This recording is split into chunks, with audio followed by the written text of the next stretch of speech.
There. Can you hear me now? Excellent. I was just saying, currently in the process of tracking down the rest of the gang, like the dogs they are. I'm not sure where they are right now. They could be anywhere. The internet is a big place. Let's actually head into the stream so I can see what you guys are saying. Ah, there we are. Hey, wow. Robes Marlin. Could be anywhere. AC. The internet is a big place. Skin slip. Let's excellent. Good. Skin slip back on the net for the moment. We're just waiting for his power to get shut off and then have blissful peace and quiet at last.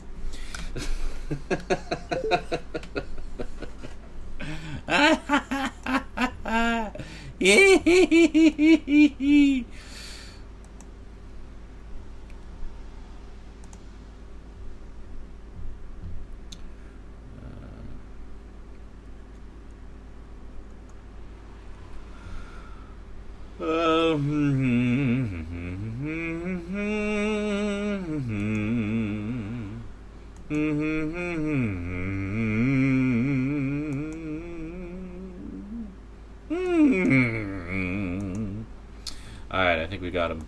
I think we found him.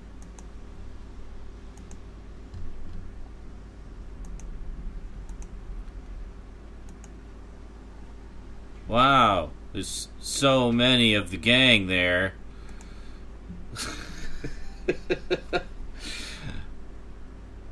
Hey! Yeah. Stout? Ah, there you are. Okay. Awesome. The gang of one is all here. We're all here. Commence the InSaNiTy. Woo! Yeah. I'm gonna take a little nap. No. Been partying too much, man. Oh! Cash Black asked how'd the job interview go. It went really well. Actually, it was a group interview. So, did the group interview thing, and it went well. And there was also one-on-one 8 group interviews things as well. It was a combination. But yeah, all of the above went well, and then I had to do like an online assessment, like a simulated call center kind of thing, and then I had to send in a permission form for yeah, don't use the Zoom. The Zoom is shitty. Although you're way out of focus. I know, I gotta fix my I had changed focus or something else. Here we go. Here's focus. Yeah, if you just go into infinity, you should be fine. Yeah, no, there you go. No, I had changed it for macro setting. Oh, for yeah. The photo I was taking. Yeah. And I forgot to change it. Okay, so, oh god. So Skin Slip is now using a C920, Logitech C920, same thing that I'm using. Hold on, dude. I can't see on long, so let me just spit this shit out. So let him just blurt out his story. AT&T, because I call AT&T, I set up everything, I then call my benefactor, who is paying for the net for the next year, right? Not all at once, but over the course of the year. And they confirm that that everything's cool, right? I call back, I confirm the address, that my apartment number is C. Because when I was on the web, it wouldn't do anything but A or B. Even though there's A, B, C, and D in my quadplex. That's weird. Okay, so I call, I set it up, like, oh, you're good to go. They ship out the modem, 3 days pass, I get a knock. My aunt goes, for some reason, the shipping tag was on A. I'm like, oh, here it goes, right? Alright, so we go and pick up it from UPS on Friday, the day that the guy at tech was to come out. And I'm like, okay, I should probably call and make sure everything's cool. And then I fall asleep on accident in my chair, wake up about 30 minutes past the time in which the tech was supposed to be here. Call AT&T, was like, okay, so the address for the box was wrong. You need to, fix that so that the tech will come to the right place. Oh, sir, it looks like the tech already came out. He already came out to A. I'm like, well, I live in C. We don't have C as a valid location for your internet. I'm like, it's 2 doors difference. Yeah. How do you know? oh, okay. So they're like, well, there's nothing we can do about it. We have to send out a tech. He has to confirm that your house is able to go on the internet, which it better be, because it'd be stupid if it didn't. Then he has to file paperwork. First of all, to get the tech out there, she has to file paperwork, and that takes 24 to 48 business hours a day. So I won't even get the tech out here until Wednesday. Wednesday, the tech does his shit, right? Meters the house, all that stuff, hooks the house up to the box. Does not activate because that's not his job. He then files paperwork saying that the house is confirmed as a place they can get AT&T, right? And then his paperwork takes 24 to 48 hours. So his at the earliest I'll have internet is Friday. The latest will be Monday or Tuesday of the week after next. Because I have to confirm my house, and then a different tech has to come out to actually activate it. Great. Fuck you, AT&T! God. In the meantime, I made 11 videos and edited them all. There you go. In glorious high definition, where you can now see the rubbish on my floor. My trash pile is getting a little high. You can actually see it in the camera now. Yeah, I've got to tidy up this place as well. I've got a million things on the go. It's just overwhelming. I'm in 4K. It's been a long time. It's been almost 2 years since my videos have been in HD, so it's all new. Definitely. But I don't think they've ever been quite this HD, have they? Well, yeah, they're full 1080p at 60 frames a second, actually. Really? That means when I had up a whole lot of fucking bandwidth. Yeah, which is why I now have to get that off and can't even watch. I'm at 75% of my bandwidth on my phone plan until the 15th of next month. Oh, yeah. So for the next couple days, all I can do is sign on, check my email, sign out. Yeah. That's it. Good luck with that. There's no way you'll be able to limit your usage that much. Come on, let's be honest here. Yeah.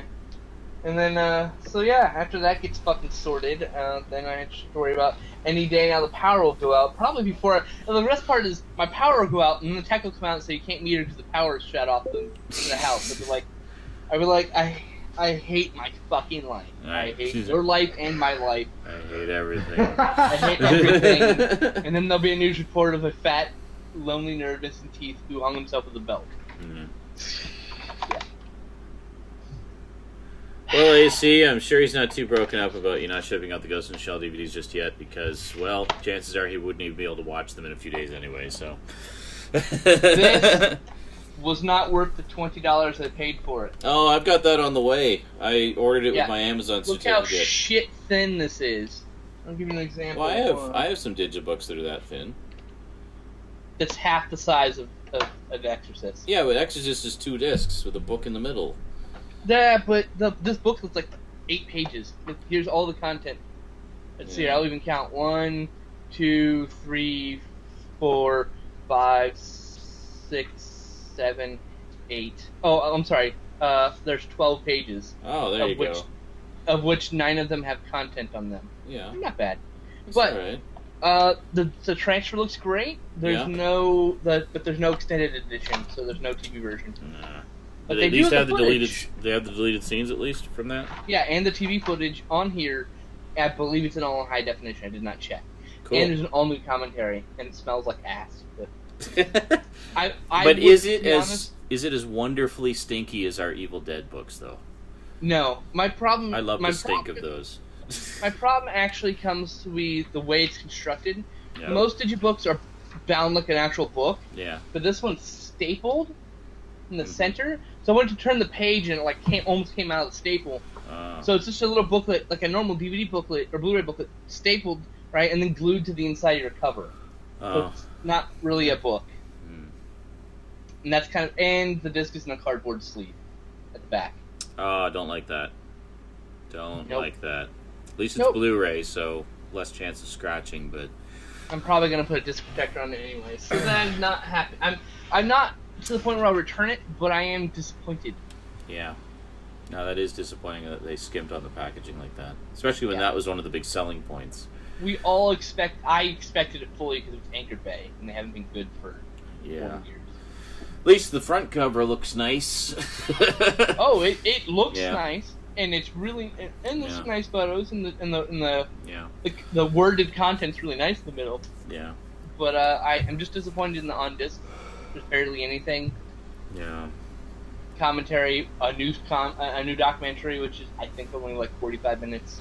That's all right. And then, yeah, 45 minutes is acceptable length. And then and then the deleted scenes in trailers. But I don't think we get anything else. We don't get like none of the TV spots or radio spots. It's just like.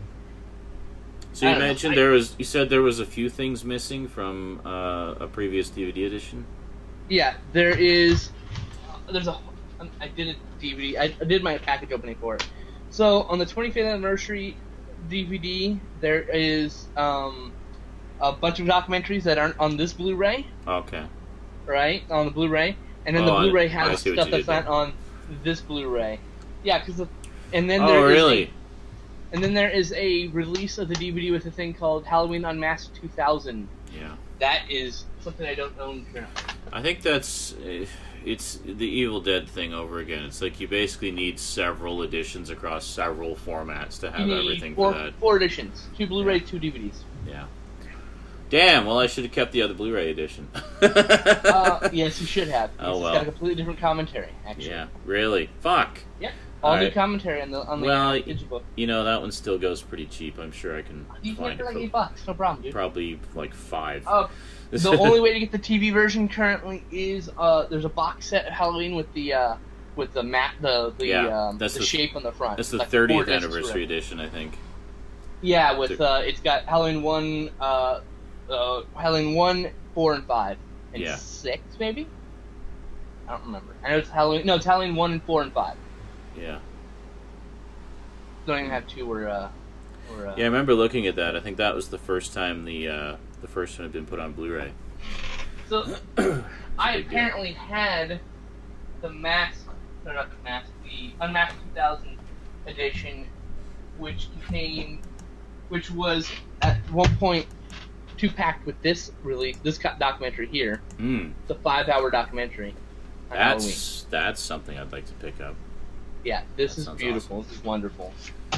25 Years of Terror. Yeah, nice. It comes limited. This is a limited comic book that comes with it. Cool. With some editions, not all editions now. Of course, you're looking for the orange sticker. It's the only way to tell the difference. There's limited edition on it. So basically, if you're going on eBay, make sure you're looking at pictures of the actual item to be sure. Yes. Yeah. I'm a Halloween fan. Also, if you have Halloween 4 and 5 on DVD, do not get rid of them, because the Blu-rays do not contain the special features the DVDs do. So I made a combo disc with those. So basically, you want to do that with all of them, and like how with Halloween 3, Halloween 2 on Blu-ray.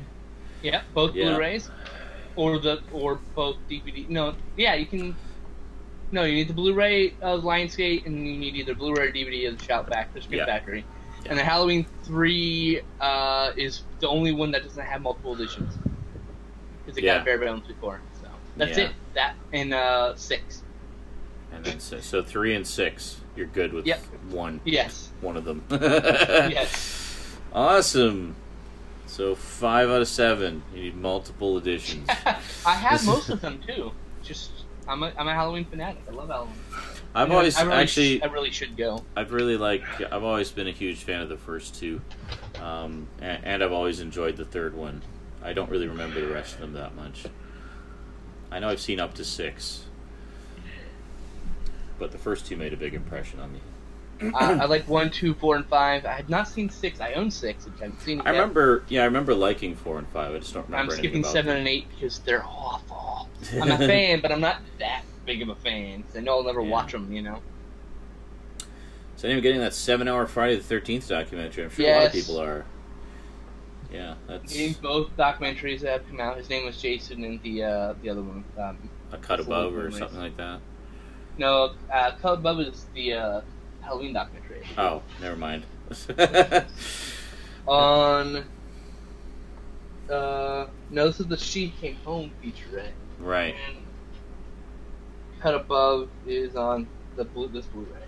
Ah, the one that I don't have anymore. Yeah. Damn it. Well, whoever bought it from me, hope you're enjoying it. Hang on to it, apparently. Alright, I really should go, though. Alrighty. Thanks for dropping in, man. Yeah, peace out. Later. Later. And now it's back to being the Sean and Stout show.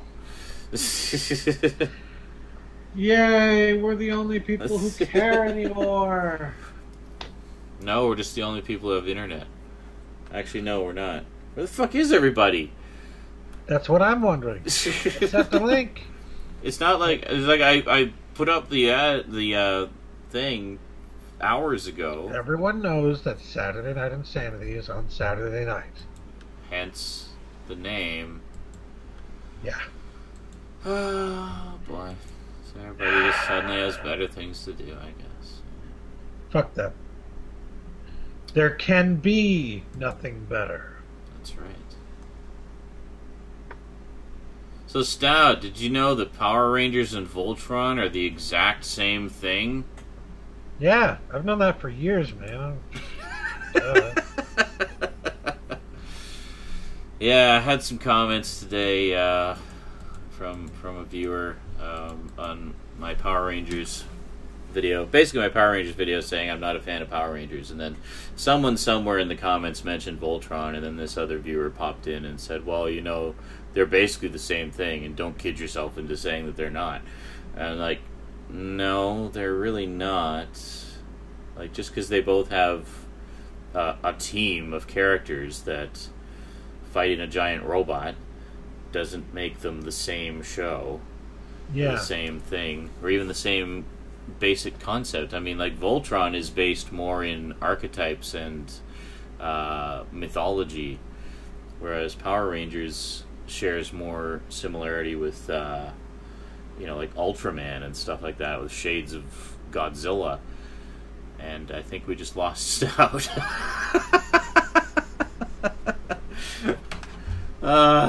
It's gonna be one of those nights, isn't it?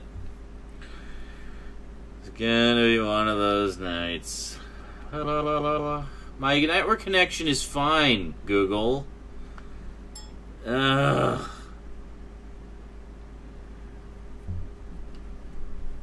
Fucking hell. It's Google being my network connection is fine. Everything else is fine. It's only you, Google. It's only you. Oh my fucking god. Hold on. I'm just going to reload the Google Hangout here. What is going on?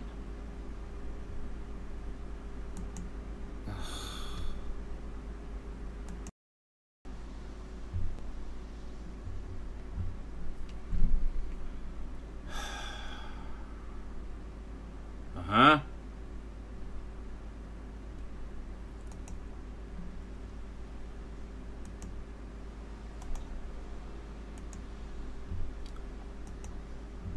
Oh, god damn it. Uh-huh. Let's try that again. And Stout is gone. But at least it's working. Oh, god.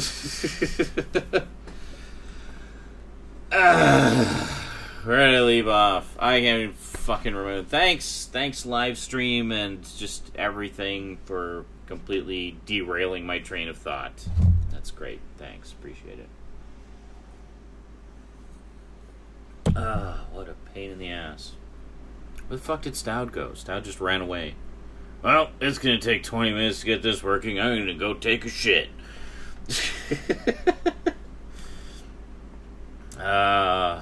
James Hester says, some days I really miss Stickam. Yeah, well, you know, the grass is always greener, right?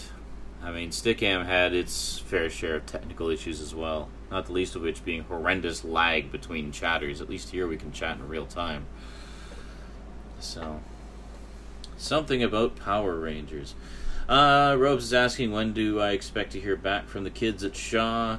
Hopefully sometime this week. I don't expect it to take that long. I'm basically, the last step was to send them a permission form for them to do a background check, just to make sure I'm bondable and stuff like that. I've never been arrested in my life, so I don't see that being a problem.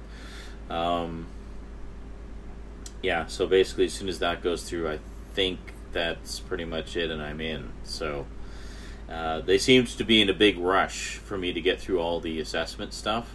The hiring person was kind of panicky. It's like, oh, well, make sure you get it done as quickly as you can. You know, we don't have a lot of time and stuff. So I get the impression that I'm basically in. They just needed to,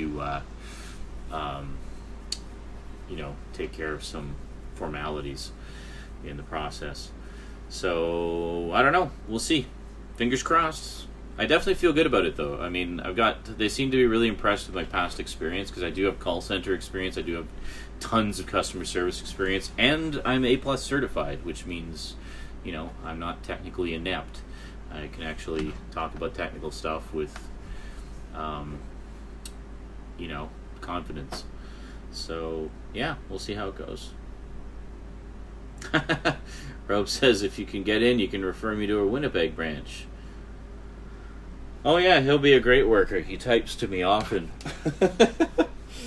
Yeah. That's very true, James, and that's one of the reasons I applied, because I know that they hire a lot. The turnaround is quite high. The other reason was, you know, with this particular call center, they pay really well, and there's a lot of opportunities for additional hours, or just, you know, full-time. And they also have benefits, like a lot of benefits. You know, one of my biggest bills outside of rent, actually my biggest bill outside of rent, is my phone and internet. So one of the perks of working there would be, apparently I can save some money on my bill. So they do give employee discounts, so that's pretty cool. So, yeah.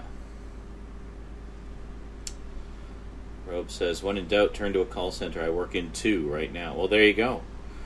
There you go. Yeah, I've worked in a couple of different ones in the past.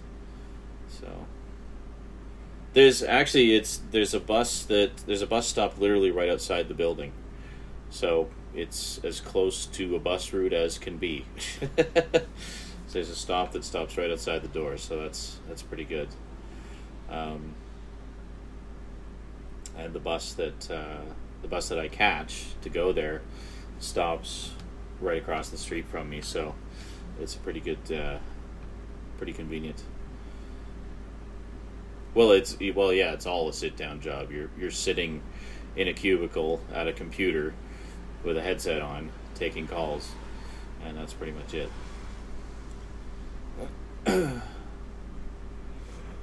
The most exercise I get would be getting up to go for lunch and walking back to my cubicle.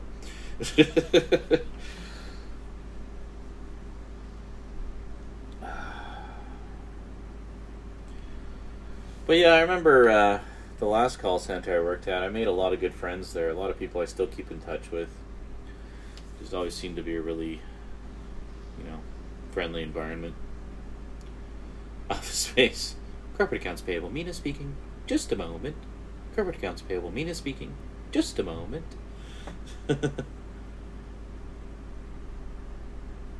That'll be me. No. A lot of call centers let employees work at home these days. Well, that's a possibility too. I don't know if Shaw actually does that. Be pretty cool if they did, though.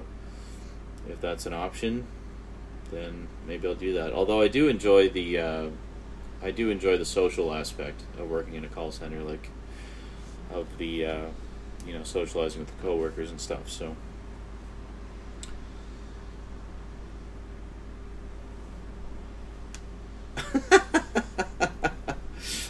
That's not good. Jeff says, I was a bad call center employee. We used to have talk time minimums, so I just called my wife over and over all day. Yeah, see, they actually monitor the calls, and you're taking incoming calls, so yeah. Oh, really? Brian says, random fact about Bioshock. We just finished playing Bioshock over on Twitch this week, so you can check that out. Complete playthrough is up now. The voice of the Circus of Values vendor is Ken Levine, the director of the studio that made the game. Ah, okay. Nice.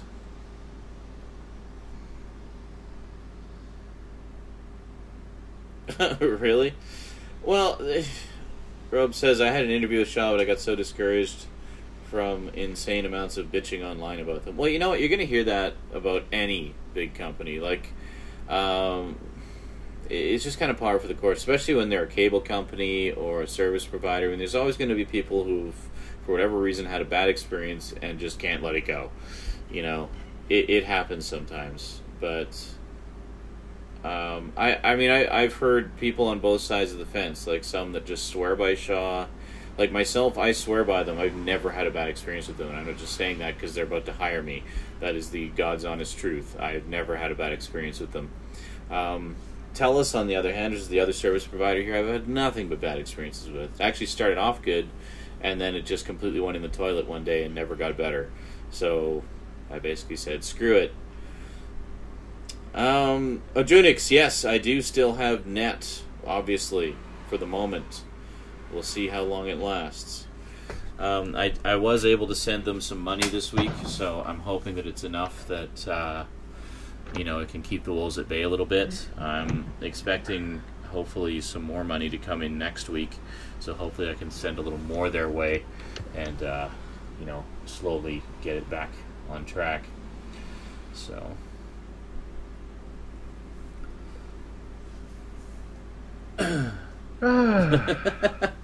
Jeff says, I was that worst kind of call center employee. Inside corporate PC sales. I was scum of the earth. Hi, can I sell you 100 hubs and switches that you don't need? Please? Yeah. Yes. Eugenic says, I hope so, because I'm looking forward to your Castlevania Let's Play. Yeah, definitely. That will be next. You may have noticed, if you've been on the Twitch page, I did change all the artwork over to Castlevania Lords of Shadow artwork, so this is going to be what we're playing next. This, to me, is just like an ultimate Halloween type of game, because, if you played any of the Castlevania games, you've got callbacks to all the classic monsters throughout history in there, and it's just this wonderful gothic horror world, so hopefully we can excuse me, it's been a tiring couple of days. Hopefully we can get into that fairly soon. And welcome back, Stout. I came back and we were greeted by your empty room. Sorry. And I was like, oh, great. He probably thought, well, it's going to take like 20 minutes for him to get back on, so I'm going to go take an epic dump.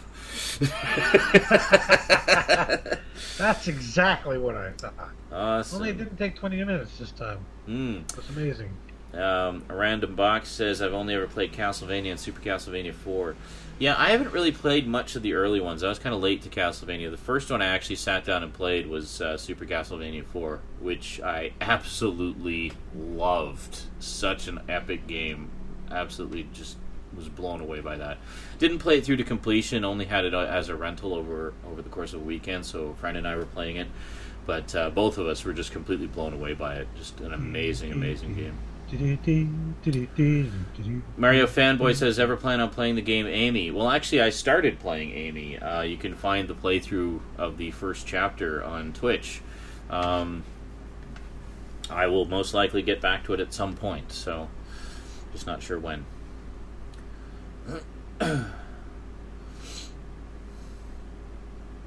What the hell? We had a hilarious pay scale, too. You get 3% of your first $100, but if you sell $200, you get 2% of that first 3%, and we never pay you on days that end in Y. Great. A random Xbox says, wasn't that game supposed to be awful? What, Amy? People keep telling me that, but I have yet to see the awfulness of which they speak.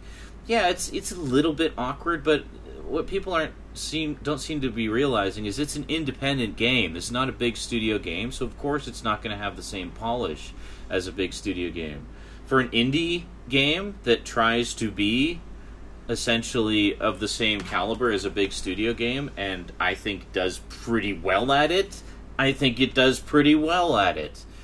So honestly, I think Amy gets a bad rap, and I don't see what all the... Some people were complaining with the difficulty, and it's like, oh my god, heaven forbid a game should be hard. You know? Which game is hard? Amy, apparently. Oh, fuck yes. Yeah. But people are saying that it's a horrible game because it's hard. And it's like... It's... If you can't it's take a rewarding game because it's hard. Yeah, and it's like, you know what, if you can't take the heat, get out of the kitchen. Don't call it a bad game just because you suck. Well, that's a generation of gamers who've had their hands held right there. That's true. That's true. So they probably go in expecting it to be a cakewalk like most games these days, and it's not.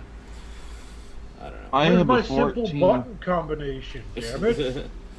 I have a 14-year-old cousin who returned his copy of New Super Mario Bros. Wii because he said it was too hard. Isn't that just the original Super Mario Brothers? No, Upgraded? New Super Mario Bros. Wii is a it's in the same canon as Mario Brothers 1, 2, and 3. Oh, okay. It's just like, it's not quite Mario 4. It's just, it carries on in that tradition of being a side-scrolling. Oh, okay. And it is. It's old school Nintendo hard. Like, if you don't know what you're doing, you're going to get your ass handed to you. Yeah. And that's what makes it so fucking fun. It is. And, I mean, it's hard to the point where Nintendo's development team had to include a built-in walk-in, like walkthrough feature for every level. Oh, really? because new school gamers can't figure it out for themselves. Yes. They wonder why they keep dying at the same spot over and over and over again. It's like, well, maybe you shouldn't jump into the bullet bill. Jeff says, shit, I survived Arcade Tempest and Robotron. It's our Vietnam, man. Really? Because Battletoads was my Vietnam. Battletoads, yes. Yes, that's another one. Yeah, yeah, crazy. Oh, Rove says, just saw that you're delving into Breaking Bad. I also admit I haven't seen a single episode of that either.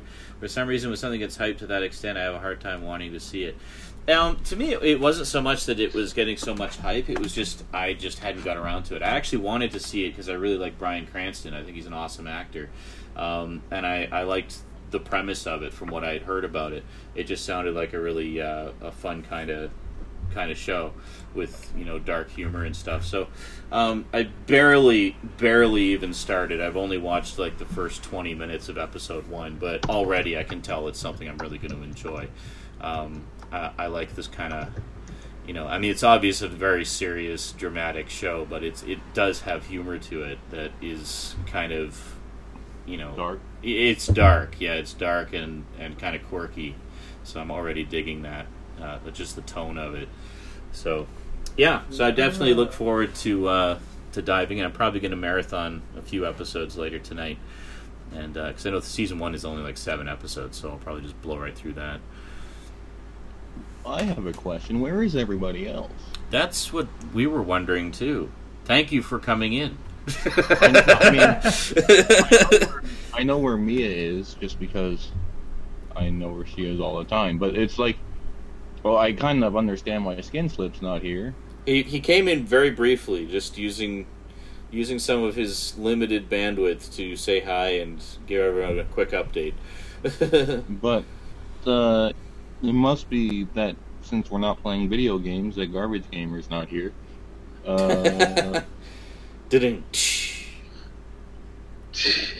More than that, Metal Madness isn't even appearing on my social features lately. What the hell? He's out of town this weekend. I completely forgot about that, and I sent him a link. Oh. That would be why he's not showing up on anything. Ooh. I know who. Yeah, I sent the link to everyone. Nobody's alive, I so, guess. You've watched Breaking Bad, I think, right? God, I don't want to say Justin, because you're both Justins. Well, Zwart is Justin, and Stout is Stout. I know, Zwart is Zwart. No, I haven't seen Breaking Bad. Okay, so you haven't seen it. Like you, am still trying to get through the other AMC shows that I've been addicted to, like Hell on Wheels. Yeah, I haven't seen Hell on Wheels. How about you, Stout? Have you seen any of Breaking Bad? No. Well, we should be watching it together then, or something. Yeah. That's what I was thinking when I saw you starting to watch. I was like, watching without me? Just picturing Stout with his lost puppy dog eyes. And the sad, Speaking of sad Stout, violin music. I was going to ask, how's your computer thing going? Well, I have to completely disassemble it tomorrow and reassemble it. Because Why? it was getting to post, and now it won't even turn on. No, Mario fanboy, I do not ever plan on watching My Little Pony Friendship is Magic. To be honest, the whole fucking brony thing has completely ruined that entire franchise for me. Like, I don't even have any desire to, enjoy it with Rosie. Like, it would have been something I would have watched with Rosie, but the fucking brony thing has completely annihilated any even slight interest I would have had in it. Bronies have killed it for me. All you can think about while you're watching it then is there are grown men who wear butt plugs with ponytails because of this show. Yeah. You don't Pretty even much. You don't have any nostalgia for the original series or nothing like that? The original series, I would watch that just because it's it's an old Marvel Sunbow production, and actually, Rosie does have a few My Little Pony toys, but they're almost all the old ones. They're not the new ones. I think she has a couple of new ones, but most of them are the old ones. So, but I mean, I'm not going to besmirch my child's. I mean, Rosie is of the correct target audience for that. She is a 6-year-old girl, and she likes the toys, obviously, because that's who they're aimed at. So if she says she wants Princess Twilight Sparkle for Christmas, then I'll get her a Princess Twilight Sparkle. Okay, it's not a big deal, but it's not something that I'm going to go out of my way for. So. Yeah. My nieces, my two youngest nieces, really love the show. Yeah. And I've watched a couple of episodes with them, and honestly, it's not, like, horrible. Yeah. But I still don't see why the hell people are so gaga over it. Yeah. It's extremely aimed at kids. I can see where they get like it's also aimed at adults with They have little jokes in there that for the grown-ups watching. Like Doctor Who's. But there's a lot of shows that do that, like kids shows. It doesn't necessarily mean SpongeBob. Yeah. SpongeBob I would almost say is more for grown-ups. Yeah. I think they're still making new episodes. I think there's more in SpongeBob for adult viewers than there is for kids. I mean, kids will just enjoy kind of the slapsticky stuff, but there is a subversiveness to the humor in that I think is why a lot of adults enjoy it. Like, I've really warmed up to SpongeBob, and I hadn't really watched it very much until Rosie kind of introduced me to it. The thing about SpongeBob that I've noticed is it's very much for the old school Nickelodeon audience. Yeah. It's not. It's literally for the Rocko's Modern Life Rugrats crowd, whereas I would think some of their newer stuff is more for the hand-holding video game players who need to save every 5 minutes because they can't get past the end boss. Yeah. Having said that, guess what I did this week? What did you do this week? I took the piss out of James Hetfield on Twitter. Oh, I saw that. I saw the Twitter war. Now, is that actually him? No, that's not actually him. Okay, I didn't think so. I thought it was... No, that would be an imposter impersonating James Hetfield, and the only reason I got in on that is because he was heckling a former member of Metallica for making a record. Okay. And I was like, I wonder if he can handle his own shit. And apparently he can't, because he banned me from his follow list. And then I had to write a whole thing to, like, the Twitter administrators going on about how my account wasn't hacked and I was just giving this guy shit because he was impersonating a celebrity who was ripping on another celebrity. Yeah. And then they're like, well, I guess we'll reset your password and let you back in then. Jeff Mesterman says regarding SpongeBob, "The sponge is a towering, stalwart juggernaut. Talk about staying power. The sponge is eternal." Yeah. That's quite the review of SpongeBob SquarePants. Yeah, it's funny because there was another... SpongeBob SquarePants was another one of those that I'd heard a lot of people talking about, a lot of my grown men friends talking about, and women. Just everybody seemed to love SpongeBob and be gaga over SpongeBob. I was like, really? It looks so stupid. And then I finally watched a few episodes, like, oh, okay, I get it now. Yeah. So now whenever Rosie puts it on, she'll put it on YTV. The other day they had a mini marathon where they showed 4 or 5 episodes back to back, and Rosie flipped it on, and I found myself going away from the computer and sitting down next to Rosie and watching it with her, and we enjoyed it. Wow. I discovered the greatest reality show of all times. Oh, yes? Whisker Wars! Oh, God. Oh, God. It's all about the beards lately, man. Beards are back.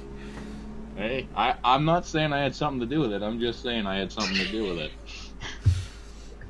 James says the show I really like is The Regular Show. I think Stout will agree with you on that one. Mm-hmm. That one is totally for adults. Yeah. I mean, there's nothing in that show that is even remotely for teenagers or something. No. That is for 20-somethings, and it's on Cartoon Network aimed at kids. That's funny. I've only seen a few clips, and I think one single 10-minute episode, and that was it. I definitely like to see more, though. I recall thoroughly enjoying that 10 minutes. Kind of like if Adventure Time got hooked on acid, or LSD. Which is saying something. Adventure Time is pretty twisted, too. Yeah, I wanted to get the first season of Adventure Time for my 6-year-old niece, so I showed a couple episodes to her mom. Yeah. I'm officially not allowed to buy her that until she turns 16. Actually, Rosie's been wanting to check out Adventure Time because she sees the pictures all over the place and stuff. Yeah. But I don't think she's actually seen the show. That was another one that Stout was recommending. Recommending. So I was just seriously, I saw it a few episodes in, some of the very first few episodes that had come out, and I'm just sitting here watching this what is this brilliant show? AC, I don't know if you got censored. I don't know what happened there. He says Regular Show is the A hit. I'm guessing because you typed shit and it wouldn't let you. What the hell? There should be swearing allowed in here. Fuck. Well, the A is right next to the S. You might have accidentally hit the A. But yeah, I like both Adventure Time and Regular Show, but if I had to choose one of my... Did you see all that? Yes. If I had to choose one that I liked best, I would say Regular Show, just because it's aimed more at my audience. I mean, the one that you watched, Sean, was the one about laser discs. Yes, I'm that sure was kids the one. Nowadays know what laser discs That are. was the one. That's right. They were looking for a laser disc player to watch this crappy movie. Yeah. I remember that. That was just like a loving homage to every old video format ever. Yeah, it was pretty epic. You're very welcome. I just wanted to make sure that there wasn't any censorship going on that I wasn't aware of. I just typed fuck, shit, asshole, bitch, cunt, twat, poop. I know nice that. addition. Oh, yeah. I know the last one there is the most, hardcore Oh yeah, of them 7 all. words you can't say on TV, right there. Poop. Poop. That's right. Yes, piss, shit, cunt, fuck, cocksucker, motherfucker, poop. What was that one? He says you can't say. I think it was turd or something. So you can't say turd on TV, but who wants to? Yeah. Have I seen the Nick? Sorry, No, go ahead. Oh, Jinx is just asking, have you seen the Nick TMNT? Yes, I have. I actually have 720p rips of the entire first season. I haven't sat down and watched it all yet. The reason I got the 720p rips is because so far Nickelodeon has refused to release a Blu-ray set of it. Like, just Give us the fucking season set on Blu-ray. Done. Why is that so difficult? Fuck Nickelodeon's problem is. Yeah. It's like when they first started releasing the show on TV, everyone was like excited, thinking, "Well, if this goes well, if this does well, then maybe they'll release the rest of the 2003 series on DVD." Yeah. And maybe not only have they not done that, they haven't even too. released proper releases of the actual show, like the current that series. They have. Yeah. That they have renewed for 2 more seasons already. So it's like, what the fuck? Yeah, the first off, it's being produced in high def, so there's absolutely no excuse for it not to be on Blu-ray. Second off, as many old school fans are watching it as new fans. In fact, probably more. So why do they not have a release that markets to that segment of their audience as well? You know, have the single disc releases for the parents who want the 2-hour babysitter of Ninja Turtles or whatever, but then have like a deluxe edition that caters to the adult fans who've grown up with this franchise and continue to enjoy it to this day. You know, I don't understand why they can't do both. You know, because that would require effort. Instead, all we've got for the current TMNT series is a string of single disc or 2-disc releases on DVD only, cropped to full screen. And they only have like 3 or 4 episodes per disc, or maybe like 6 or 7 or something. Yeah. They're not complete seasons or anything. No. Well, see, this is where I differ from the two of you, because I'm not a big fan of the new series. Yeah. In fact, I have a story where I was sitting down watching the premiere with my niece, and she's watching Michelangelo do his gimmick, his slapsticky and stuff, and then at some point she just turns to me and says, "That one's gonna die soon, right?"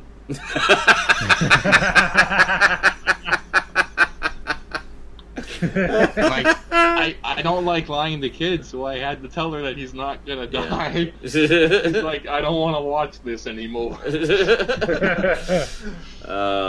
Well, exactly, Zach. Zach says, who the fuck still does full screen? That's the thing, is you can't even buy a non-widescreen TV anymore, so why are they taking a current on-the-air high-definition show and cropping it to full screen and only putting it on DVD? Like, what the hell? Well, I'm sure they have an excuse for it. It's just not a very good one. Yes, actually, Random Xbox says, isn't that similar to the problem you were having with DBZ? Yes, absolutely. So we're finally getting new Blu-rays of Dragon Ball Z. There was a survey a few months ago asking fans if they wanted 16:9 or the original 4:3 aspect ratio. Of course, the stupid, drooling, idiot fucktard masses picked 16:9, which means we're getting another release of Dragon Ball Z cropped. Yep, top and bottom, chopped off, done. It's what the people want. Yeah, well, the people are fucking stupid. It shouldn't have even been an option on the survey, seriously. 4:3. It's a 4:3 show, released in 4:3. Period. Yep. Don't even ask the fans, because the fans don't even know what the fuck they're talking about. They're idiots. Yeah. Just keep everything the way that it was originally intended to be. Don't change anything, and there will not be any problems.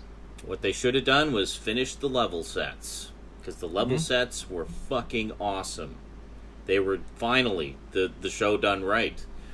They were the only release that I actually had any interest in buying, because I'd been keeping track of them, and all the previous releases had some issue with them that made them not quite definitive. The level sets were the first ones I'd seen that were like 99% definitive in terms of how they were being presented. So I was like, that's the set I'll get. And of course, that's the one that they didn't finish. The one they didn't finish. Yeah. Pretty fucking ridiculous. Yeah. I know Eric feels my pain, probably more than I do, because I'm frustrated because I've been wanting to see the show, but I've been waiting for a definitive release so I can see it in all its proper glory. Eric's frustrated because he's seen it and has been waiting for it to be shown in all its glory.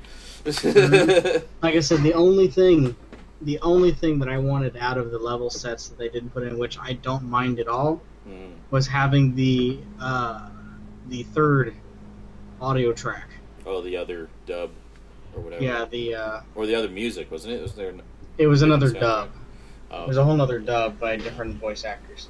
but because that was the same, that third dub, what was it, Ocean dub,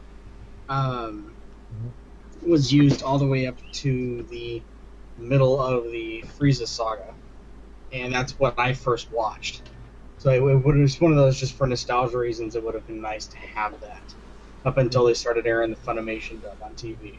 Yeah. And the thing is, they can do that, but they don't want to do that because they can make more money by releasing each dub set differently. Just wait 1 second here. AC said, AVGN had a whole breakdown of the TMNT DVD releases. Yes!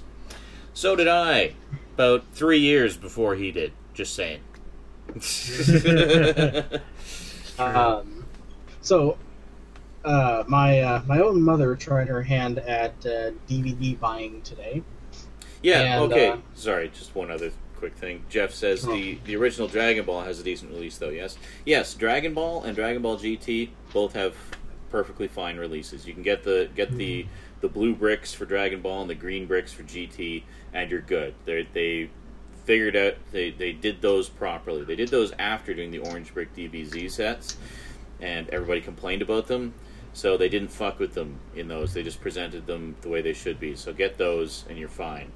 And then as for Dragon Ball Z, basically your best to get the best presentation, you probably want to go for the Dragon Boxes, which is I think there's 7 sets that cover the entire series. Yeah, gorgeous DVD transfers, just props. Yeah, the only thing that you're missing in those is the U.S. music. It only has the Japanese music track. So if the Dragon Boxes had both music tracks, then those would be pretty much perfect releases. But they're the best that the series has ever looked and sounded outside of the canceled level sets, the Blu-rays. Yeah. So, yeah. Yeah, I'm not going to bother with the new Dragon Ball Z Blu-rays either. That's not what I was waiting for. And what really I'm kicking myself about is I sold my level sets thinking that they were going to do it right this time. Pisses me off. Yeah. I prefer to overlay before I sell. Yeah. Yeah, no, that's to keep what I have originally, buy the new stuff, and then once I already have the new stuff, sell the old stuff. Yeah. So the only catch of the Dragon Boxes is most of them are out of print now, so you're going to pay a pretty penny for them at this point. Yeah. I still thank Steve for my complete series set. Yeah. I want to pay. I want to buy them. Yeah. But Funimation is making it very difficult. Yeah. People who don't use Steam, people who don't use Steve. Yeah. I have taken to calling them non-besteevers. Non-besteevers. Non-besteevers. I use Steve where appropriate. If it's something that I want to check out and see if I like it, or just because I happen to be poor at that point in the year, then I'll use Steve. And then if it's something I like, I'll buy the official releases. You know, I only really do that with TV shows, though. I don't do that with movies. Like with movies, I'll wait until I can buy it.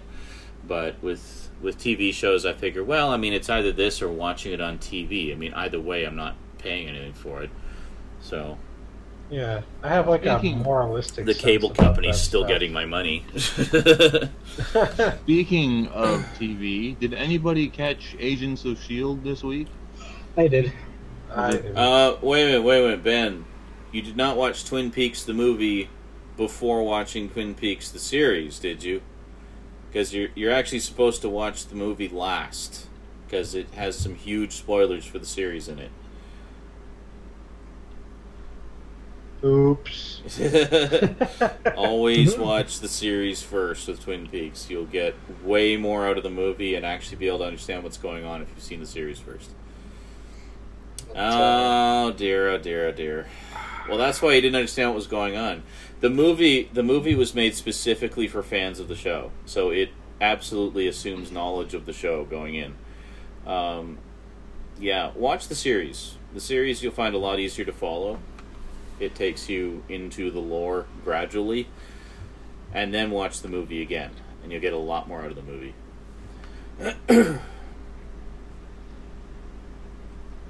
So what were you saying, Justin? Yeah. I don't remember. What were... Oh, Agents of S.H.I.E.L.D. Was it any good? I liked it. I haven't seen it yet. I thought it was a nice like side story to like what the world would be like post Avengers. Yeah. You know, and it's, you know, I saw Chris Ackerman's post, so he typed, so I caught the pilot for Agents of S.H.I.E.L.D. He goes, very disappointing, and provided no information as to why, and I'm sitting there like, Who I'm said not that? going to say Chris Ackerman. Oh, yeah. And I'm like, Ackerman doesn't like anything. Grumpy old man. Apparently not. This is totally, I mean, it's a very we love well-made show. It's like, I call it Mini 24. Yeah. Mini because 24. it has because it's very 24-esque with a lot of like intense situations and unrealistic kind of, you know, CSI, FBI kind of thing going on. Yeah. But there's a resolution at the end of each episode, so. Gotcha. I would assume there's some kind of overarching story as well. Or will be, rather. Like, yeah, I have a very strong feeling. I think they've already introduced a overarching story. From, if I remember back watching the episode, that there's pretty much, a whole, they're building in as they're adding characters. Jeff says Mini 24 would be 12? Yes. And actually, Manic, just regarding ends of stories being aired before the beginnings, says, funny thing is YTV had aired the Gundam Wing Endless Waltz movie, the end of the story, before they aired the series. Yeah, I think in the case of Gundam, though, the situation was a little bit different because there hadn't really been any Gundam on American and Canadian television at the time, so I think they were might have been kind of testing the waters to see if anybody was interested in it, which of They'll course show they everyone were. the climax to test the waters. Yeah, exactly. But, yeah, I haven't seen any of Gundam Wing. I've actually only seen Gundam 79, and I still have Zeta Gundam sitting up on my shelf waiting to be watched. I should get into it. Actually, Gundam Wing was actually the first Gundam I ever watched. I think a lot of people it was, because It's the only Gundam I've ever seen. Because it was the first Gundam that appeared over here, so it was just... Yep, it was on Cartoon Network. It was on Toonami. But, Gundam Wing is actually not even part of the main Gundam timeline. It's one of the alternate universe stories. This is not part of the Universal Century ones. It's kind of... It borrows elements from some previous Gundams and then also does a lot of its own things. It's central focused around this character who I swear to God was like high on acid or something like that the entire show. As the character Hito Yui. Okay. And he was the guy who drove like burning what we know is like burning Gundam. Or Gundam Wing. He was like the main Gundam. Okay. The one that they build giant statues of in Japan. Right. And like that's one to hear about Sandrock, Death Scythe, and stuff like that. You know, those are the Gundam Wing Gundams. And Heavy Arms. And they had that's actually the one, the Super Nintendo game, Endless Duel. Yeah. Is based off of Gundam Wing. Oh, right. Yeah, I think Gundam Wing was just more popular over here because it just got a lot more exposure than the others. Yeah, it came out around the same time as like Sailor Moon, Tenchi Muyo. It also stuff like that. It was like one of the, you know, it's a more recent Gundam series, so it's got a little more visual flair than the older ones do. It was paired next to Ronin Warriors, which I thought was interesting. Yeah, I still need to see that. I've been wanting to see that one for a while. That's a great show. I grew up watching that one. I kept seeing the DVDs and going for like peanuts at the clearance house eBay dealer I usually order from, and I just kept not getting them. What's wrong with you? I don't know. I'll get it one of these days. One of these days. But what I was saying earlier was my mom had attempted to buy some DVDs at a local thrift store, and usually she does pretty good. And today she did pretty good for $6. She got 2 DVDs. Mm-hmm. And she comes in. She goes, she goes, "Please tell me you don't have these." So the first one she picked up was she did pick up the widescreen edition of Fantastic Four. There you go. Yeah, I enjoyed this movie. I've actually only seen the extended cut, which I liked. So there's that, and surprised finally get it on DVD.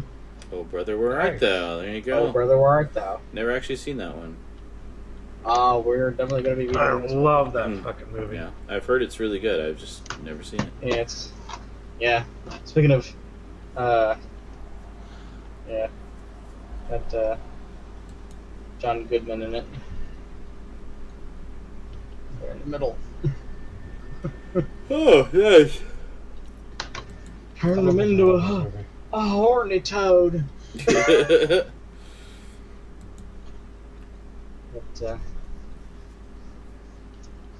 yeah, what is?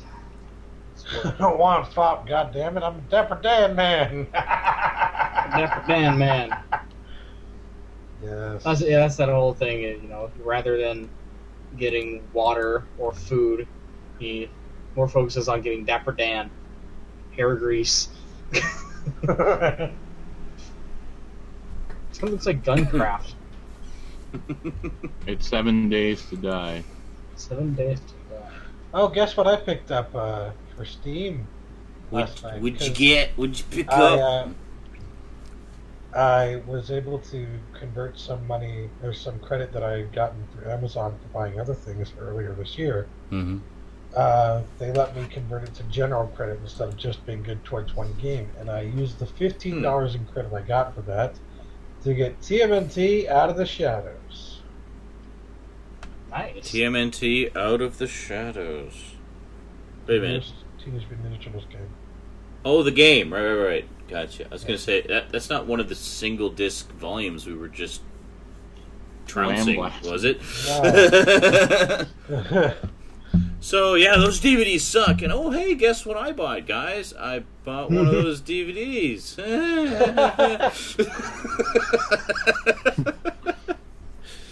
Don't kill me. That's pretty cool. What you say matters. Yeah, I got my latest Amazon gift certificate from, basically affiliate links, folks kindly using my links to buy things through Amazon. And I bought the 35th anniversary digibook of Halloween. So that's going to be a nice Halloween treat. I think I'll do. Is that the one that Skinslip was just talking about yesterday? Yes, that is the one. That's the one that everybody's been getting, actually. I've been seeing it on all over my feed. And I was like, you know what? Fuck you. I'm spending my Amazon gift certificate this month on that. So I can have it too. I'm still happy with my Divimax 25th anniversary edition, to be honest with you. Is that the DVD? Yeah, the 2-disc DVD with all the special features and shit on it. Well, one thing Skinslip was saying during the brief time he was in here earlier is if you have that, hang on to it. Because it's got a shit ton of special features that have never been re-released on any other edition, so... You know what speaking of Halloween, you know what I hate? Is when I show non-movie guy friends movies like Halloween and Psycho, and all they do is make fun of it for being old. Ugh. Yeah. It's like, no, that's not what you're supposed to be doing. You're supposed to be in awe, feeling a sense of history as you're seeing where all these things began, Like, you remember that scene where Sam Loomis is falling down the stairs in Psycho? Yes. My sister and my friend are sitting there making fun of it because they don't understand what's actually going on there. They're like, look at this guy, he's just walking backwards on a green screen. And I'm just like, no, he's not. Wow. Sometimes you just want to slap the shit out of everybody. I would, except Rob is in the military, so if I slapped him, he'd kill me. Wow. And my sister would just cry to my dad, and then he would kill me. Well, to be fair, most military types I've met, with very few exceptions, but the most military types I've met, they are of a certain mind. It's like they can't... They're not terribly imaginative people. They don't have a sense of wonder. They don't have a sense of what if. They're just very... The military kind of beat it out of them. Well, they're very just, cut and dried, show me what's in front of me, and that's, I believe black and white, and God, good and evil. Yeah, God and the devil, and it's just very straightforward. So when you get into things that are a little more artsy, a little more, I don't know, thought-provoking, or anything that they literally just can't wrap their heads around it. Their brains just don't work that way. Like, I remember a guy that I worked with at the movie theater a number of years ago. He was telling me how he didn't understand The Matrix, the original Matrix movie.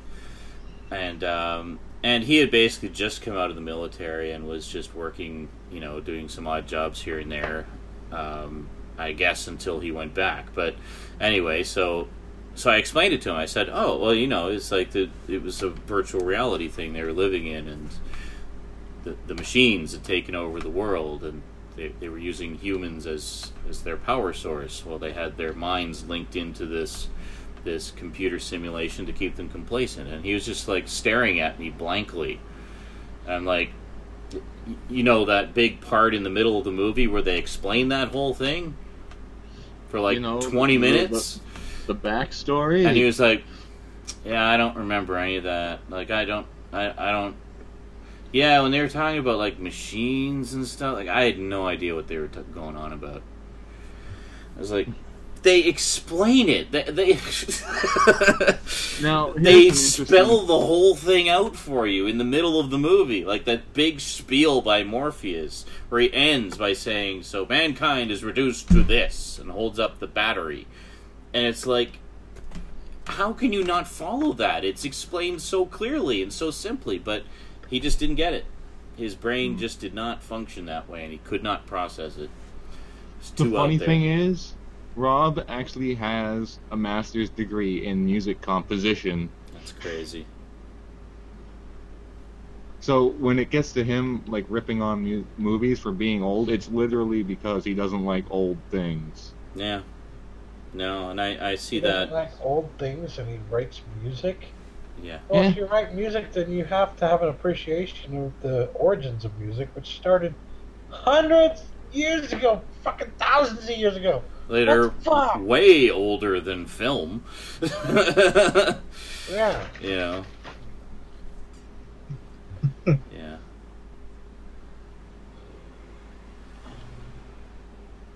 Just like people don't understand the Ferris Bueller's Day Off is all in Cameron's head theory, not fact.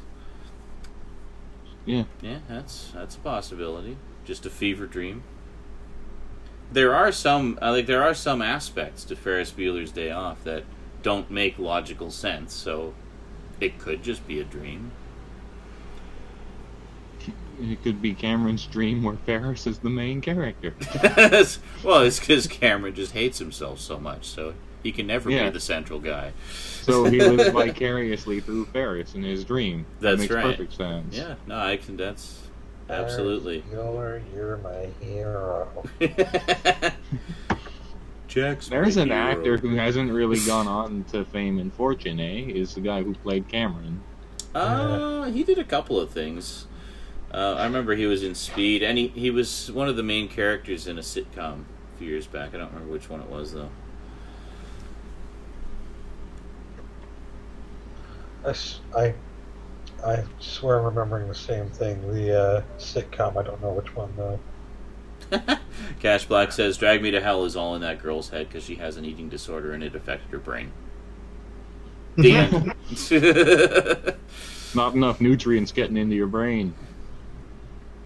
And then you Eat more believe you are carrots. pulled into hell. Spin City, that's what it was. Thanks, Zach. Yes. Yes. Cameron was in Spin City. He was one of the main characters in Spin City. Alan Rock, yes. Spin City was the That's one who that it was. Michael J. Fox was on, right? Yes. Where he was like the mayor's aide or the governor's aide or something? He was on it until he left, and then Charlie Sheen came back for a season or two, and then it was promptly canceled. Because it was Can I Charlie just say- Sheen. Yeah. I'm really happy to see Michael J. Fox back in a television series again. Yeah. I'm always And happy the to show see he was Michael J. in wasn't Fox. really all that good. No. That's what's sad. Is like he's great that he's back in a sitcom, but it just doesn't work anymore. No. He doesn't. It's not funny. It's almost sad to watch him act and try not to shake around. I mean, like they do point it out, and he mentions and makes it obvious in the show. But as like that's a part of his character. Well, yeah, he's playing a character who has Parkinson's, so. I know, but the problem is though he's not trying to not shake around because that's within character. You can't get away from the fact that he really does have Parkinson's. Yeah. And that's the thing. It's like his time is in a sitcom TV show is past. He shouldn't have done it, and it's going to show. The show's not going to go very far. Well, then it's probably going to go one season and get canceled. But it's still one more season with Michael J. Fox. Exactly. And also the show with Robin Williams is not going to go any farther either. Robin Williams has a show. That show looks fucking brilliant. Like I said, I've seen all these, and they just missed. They well, weren't really all that funny. There you go. And you heard it here first, folks. We'll see in a year if Eric is right. And if he is, we can all hail him as being a prophet. I was right. I was right about the new Thundercat series. Well, to be fair, it didn't take a whole lot of intelligence to figure that out. Wow. No, well, yeah, for me it took one episode. It took it's the final episode. It's hard when you bring shows back like that. I mean, sometimes it works, sometimes it doesn't. Like He-Man. I mean, He-Man lasted 2 seasons, and it had nothing to do with the quality of the show. It was a fantastic show. It just didn't get the ratings. So yeah, there you go. So I still haven't seen the new Thundercats, so I can't comment. Oh, you're still waiting to finish the original series? Yep. Even though it's been off the air for like 20 years. I should at least, yeah, but I didn't. All the episodes didn't air in places where I could see them. That was the problem. This is true. Like, that's right. I saw the first season and bits of the second season, and that was it. That was all I ever saw. I didn't even know there was a third and fourth season. But what was I going to say? Yeah, with the new series, I should really get around to picking up the DVDs because I don't know how much longer they're going to be available. Warner Brothers seems to like to put things randomly out of print.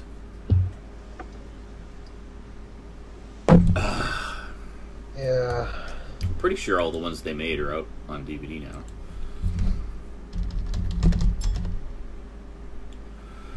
I'm typing on the wrong thing. Hold on a second.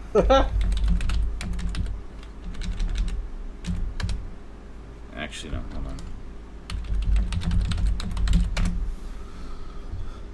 Ooh.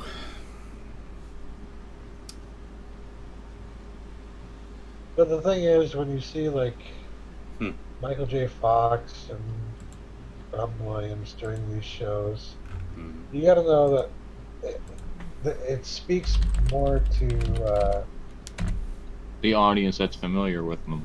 Well, no, I mean, there's more to it than just whether or not this is going to be successful. Like, it speaks to the fact that there's still a certain segment of the TV broadcasting production companies out there that still wants to exist in this world where sitcoms are the #1 television show out there and always will be, and nobody cares as much about stuff like The Walking Dead or, or Game of Thrones or anything like that. They want to believe vehemently that's not where television is going. This will always be more successful than that.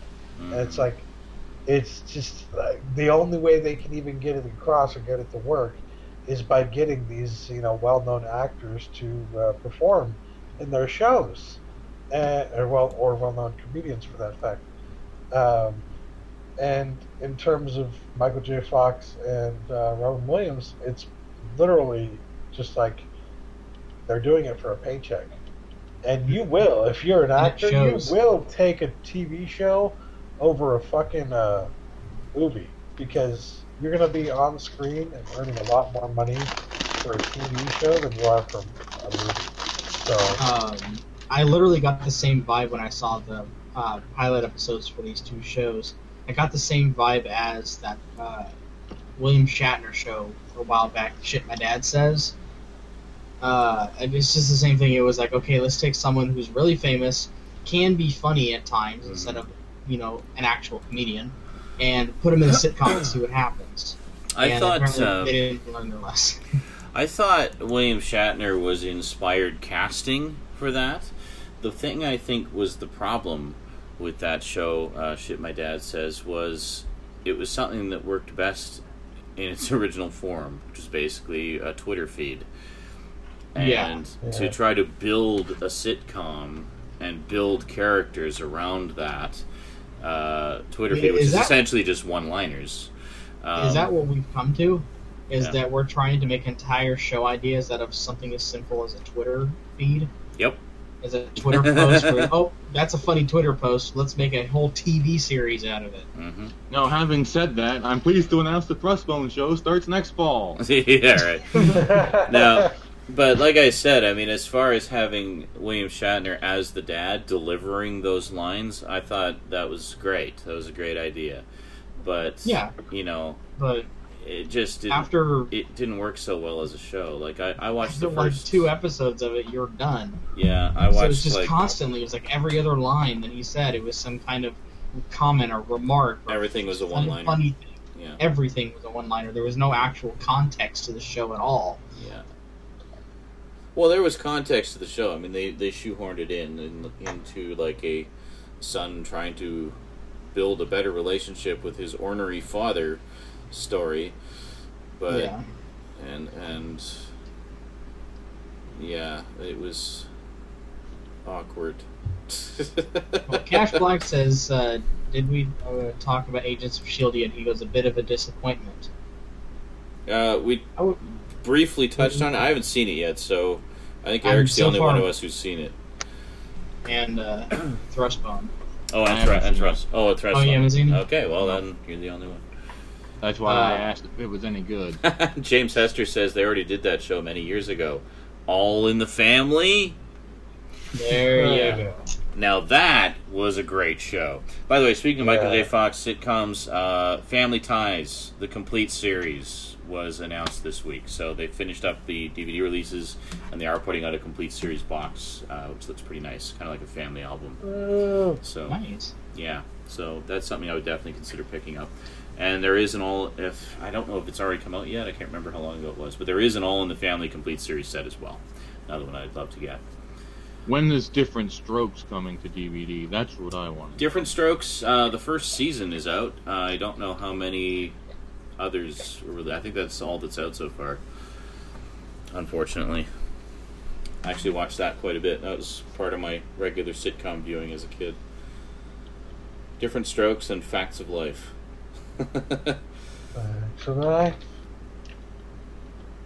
This is the problem playing an alpha game. That's what I'm really wanting to see, because I'm a big fan of soap. Jeff was just saying they're finally putting out Mary Hartman, $250. Yes, $250, but bear in mind, that show is over 300 episodes. It only ran 2 seasons. It was a parody of soap operas that was itself a soap opera. Half-hour episode every single day, 5 days a week, for 2 years, more or less. So each season was like 150 episodes. But, I've been wanting to check that out because I love Soap, which was another one that was a soap opera parody that was a soap opera itself, except that one was a weekly show. But I've heard that Mary Hartman is another one that is a must-see if you like that type of humor. I've never seen it. I've only heard about it. But I've been wanting to check it out for ages, and that's one I would definitely consider blind buying, just because I know from what I've heard that it's something I would very likely enjoy. So, speaking of soap, one of the complete series sets that I want to get, thanks to soap, is the complete series of Benson. Yeah, Benson's great. He was freaking love Benson. He was such a great character. It was such a shame when he left. It was like, well, it was a mixed blessing. It was a shame because that meant he would no longer be on soap, but it was great because now he was on his own show. Yeah. It's like if you wanted to exclusively Benson, over here. It's like every time the door rings, he just stands there. You want me to get that? Oh man. Yeah. Still, my just so many things in that show. That's in friggin' Soap. Oh, Soap Like is great.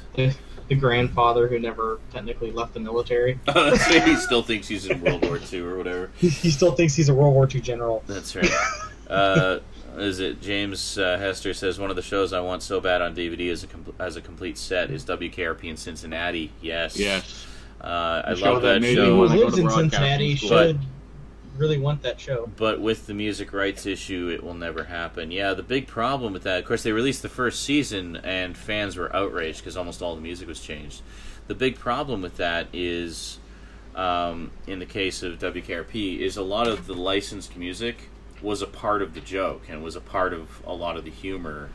Not just a part of the era and a part of the atmosphere of it being, a radio station, but it was an integral part of the show and the humor, and you just can't take the music out and have it be the same. You just can't.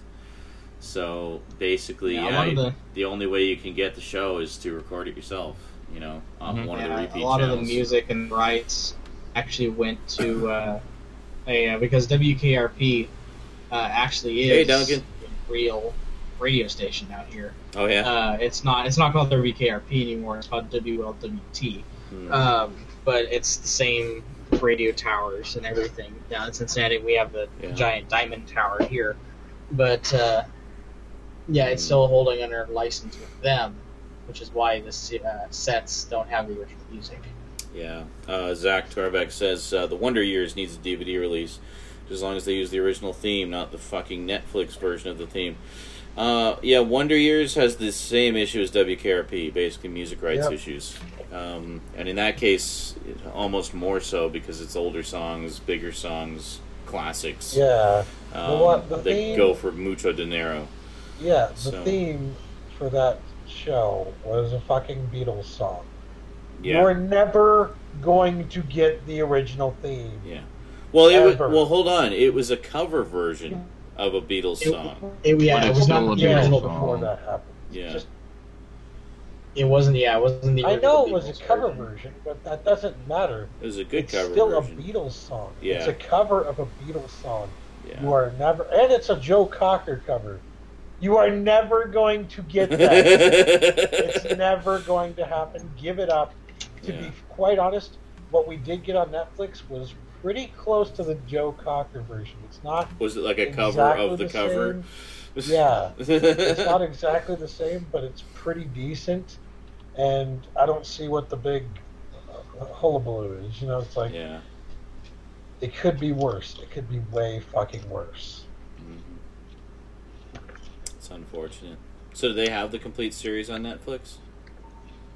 To my knowledge. Yeah. Close to, yeah. What was that, 7 seasons? I think? They have enough. I can't remember how many there were. I remember really liking it, though. Actually, I really liked Wonder Years because to me it was like a Christmas Story, the series. Because it was the same, had a very similar format to it. It was some guy reminiscing about his childhood. So the adult version of him would narrate it, but then we'd see him as a kid going through that stuff. So I like. Am I the only one who finds it haunting that the adult version of Fred Savage is Dan Stern? Daniel Stern. It's kind of strange, yeah. I think at the time, Daniel Stern wasn't as well known. Also, so he was just the voice of the Wonder Years, but that was a pre-Home Alone thing, yeah. Then he was in Little Monsters with Fred Savage. Yeah, yeah, but I think it wasn't until Home Alone where he really became more visible. But so for a long time, I remember wondering what he looked like because he was just the voice of the Wonder Years for a long time. You know you're playing a game that's in its alpha when you have zombies starting a mosh pit in the middle of a tree. Zombie mosh pit. Are you on a pit. roof? Yeah. One of the things about this game is that the zombies get really, really strong at night. So there you go. You have to find an area and dig in for the night and wait for night to pass. Otherwise, you're going to get raped. Jeff says, actually, Sean, Gene Shepard had a series on PBS in the 70s. Gene Shepard was the voice of The Christmas Story. had a series on PBS in the 70s that was Christmas Story, the series, plus his radio work on WOR 5 nights a week. Interesting. I think I had heard something about that. I think the DVD edition of the the anniversary edition of A Christmas Story has some of his audio stuff that he did. I can't remember. I've got it sitting over I haven't got rid of it because it's a nice edition. Yeah, I still have it over there. And the Blu-ray doesn't actually carry everything over. I think that's one of the things that's missing from the Blu-ray, actually. But I watched an episode of Emergency today that had John Travolta in it. Nice. Oh, Robes Marlin says, I'm dying to get a complete series set of Dream On. Yeah, it was a really good HBO series. I remember that. I know I'd appreciate that show so much more as an adult. Absolutely. In that case, obviously, it's because of all the movie clips in it. A lot of which I think are public domain, but some of which I'm pretty sure aren't. So that's probably where they're running into issues with that. Brian Ben. I'd like to get a complete show. Series release of Cheers, even though I know all 11 seasons are already on DVD. Yes. It would be nice just to have a giant box set. I'm sure they'll do that at some point. Ditto with Frasier. Oh, yeah, for sure. Having said that, though, in the meantime, you can still watch Cheers on Netflix. I mean, they're finally putting out a Magnum PI set, and they've had the season sets out for a few years now. So they're finally putting out a box set of all of them. A complete series, I don't know if there is one, of Mad About You. Yeah, that'd be nice. I thought they did one for Mad About You. I don't know if they did. They've got the seasons. I don't know if they even have all the seasons out yet, actually. There might still be one or two they haven't done. Well, and we're not supposed to talk about this, but I don't fucking care. Mill Creek got the rights to Mad About You recently. Oh, that's right, yeah. We'll be seeing the season sets for those going for between $5 and $10 a piece. So we might soon. be able to get either cheap season sets, and chances are that they'll put out a complete series set as well, because I know they tend to do that with their shows. So and I mean you can get either or and get the same content, which is nice. They don't skip on the content. Mad About You was the first Seinfeld-like sitcom I ever watched. Yeah, I really enjoyed Mad About You, actually. I thought Paul Reiser was hilarious. Paul Reiser is good in everything he does. Yeah, he is. He's definitely underrated, I think.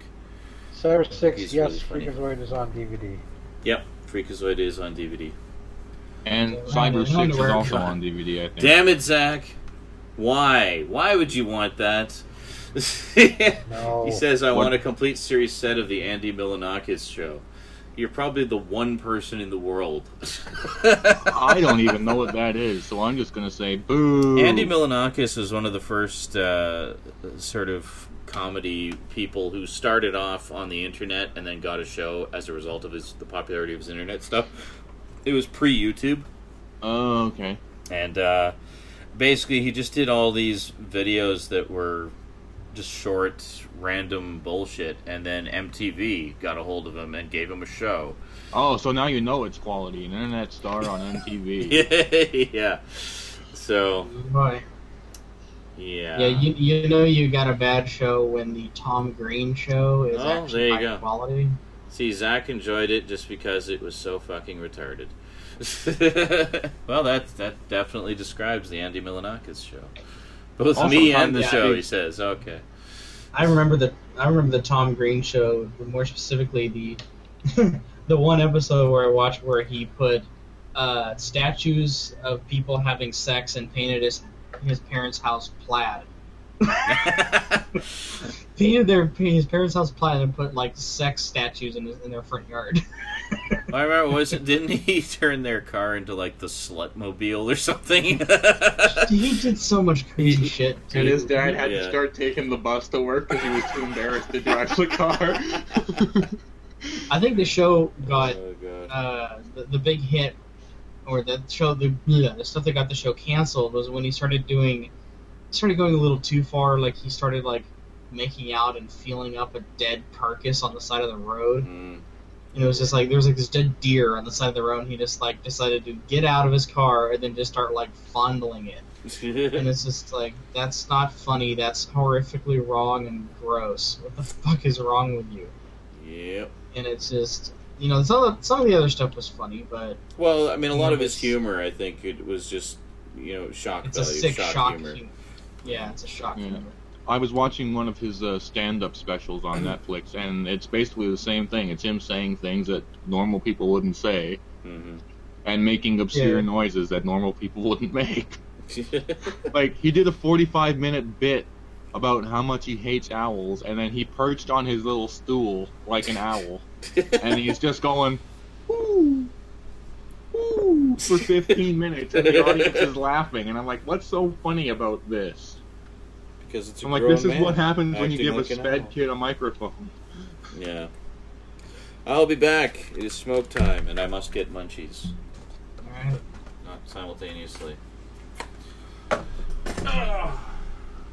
Oh, Tom Green. I've been trapped in this house for approximately 12 in-game hours. I unlocked the developer console so that I wouldn't have to wait for the night cycle to complete. Yeah, the Tom Green show is one of those. He was somewhat funny in the 90s. He's definitely a 90s show. Yeah. He's not, the only thing that I'll never really forget him for was the Bum Bum song. And, you know, the fact that he was married to Drew Barrymore. That's just sad. Says volumes about Drew Barrymore, doesn't it? Welcome back, Cotter, anyone? Cotter? I didn't know Carter ever left. Welcome back, Cotter, with Tom Green? No, not with Tom Green. Well, yeah, didn't you ever hear the theme song for his show, Jeff? John Travolta. It's my show, I'm Andy Milonakis. With John Travolta and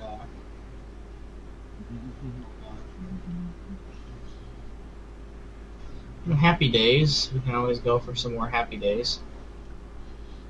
Sunday, Monday, Happy Days. We gotta get to the only show where Henry Winkler was cool. Hey, don't talk shit about Henry Winkler. Henry Winkler will forever be the Fonz. Well, yes. No, I'm totally saying that. And I'm saying this is like it's the only show that he had a cool factor in, that he didn't play someone that was just an average guy or someone with a mental problem. Yeah, but that's Henry Winkler. The water boy. Henry Winkler didn't play the guy with the mental problem in The Water Boy. That was Adam Sandler. Well, no, he had a bit of a mental issue. Henry Winkler had a mental breakdown when he was fired off as the assistant coach to the Bulldogs. That's why in that scene that he was doing the whole thing with a football. So, Mr. Coach Klein said I could. I haven't seen The Water Boy since it was new. I have very fond memories of that show, and that's why I refuse to watch it again. I have to pee. I saw it in theaters. Well, it was an Adam Sandler movie. Yeah. See, and that's part of the reason why I refuse to ever watch it again. Because if you ever have good memories of an Adam Sandler movie, they're probably falsified, and thus you should not deteriorate that memory by watching it and actually paying attention to what's going on.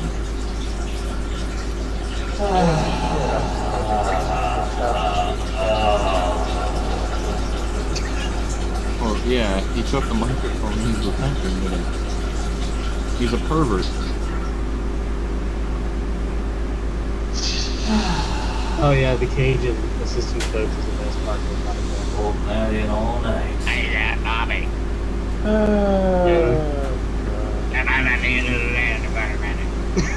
What? Actually, that's what it is in all night. holding just that in have for the defense. not all night.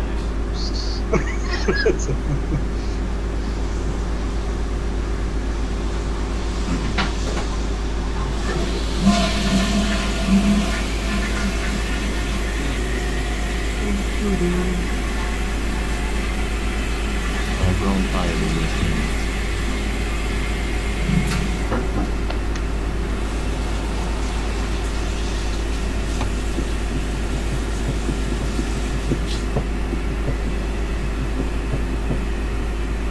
Alright, Robes Marlin. Always remember to wash your hands. So I'm up to the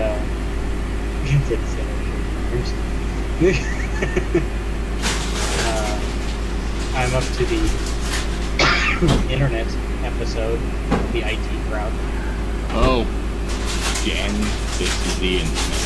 This is the internet. Has it been denied?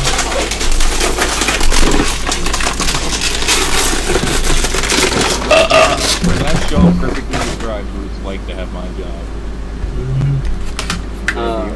You're one of a few IT people in a company full of people who don't understand anything about computers. Yeah. Bacon, But, onion dip. actually, they aired yesterday. Sean, The your exact microphone is the loud. final episode of Great the IT crowd. value. The final episode of the IT crowd. I remember that show. The show, like I said, the show was off air since 2008, but they came back in 2000. They came back in 2012 and said they were going to do another episode. Dang. Anyway, but I love the And they smell just of a aired- freshly opened bag of chips. and they just aired the final episode yesterday. Now I'm gonna have some chips. Really? This is what we have to deal with, people. Oh, speaking of Bryan Cranston, yes, Malcolm in the Middle. Another one where the DVD releases are held up by music rights. We got season 1, and that's it. I wish that wouldn't be the case. It's just like, well, they can use it for broadcast. Why? What fucking bullshit laws are there that states that you can't use it for anything else? For fuck's sake. It's called a change of medium. Nowadays, they include a clause, obviously, for video releases in the initial production of the show. But for older shows, home video wasn't what it is now, so they didn't have those clauses. So basically, it requires them to approach the music companies from which the songs were originally licensed and renegotiate so that they can have the rights to put it on the video releases. And sometimes the music companies are charging way more now than they did back in the 70s, and just basically negotiate themselves out of a deal. So really, you wouldn't want your music to get more exposure through this release? Well, fuck you.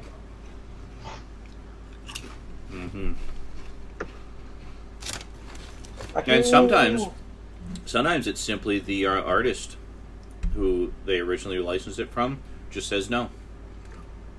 It's not even down to money. They just say, no. That was what canceled the complete series release of Werewolf, the 80s horror series. And a lot of fans were really looking forward to that. Shout Factory was going to put out the whole set. And there was 2 licensed songs in the show that they couldn't get the rights to because the artists just said no.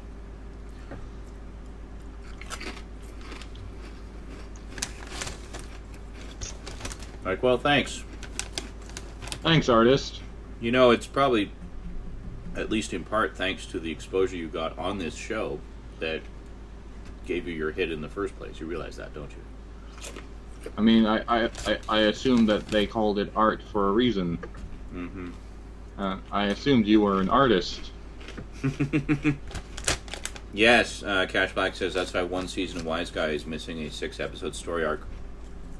A really good one, and funny enough, the only story arc that I've actually seen all the way through was one to do with a music company, and Glenn Frey was one of the main villains in that, and it also guest starred Debbie Harry as a musician who was in trouble, and it was a great story arc. It was really good. Really enjoyed it, and that's the one they've never been able to release on DVD because of all the music in it.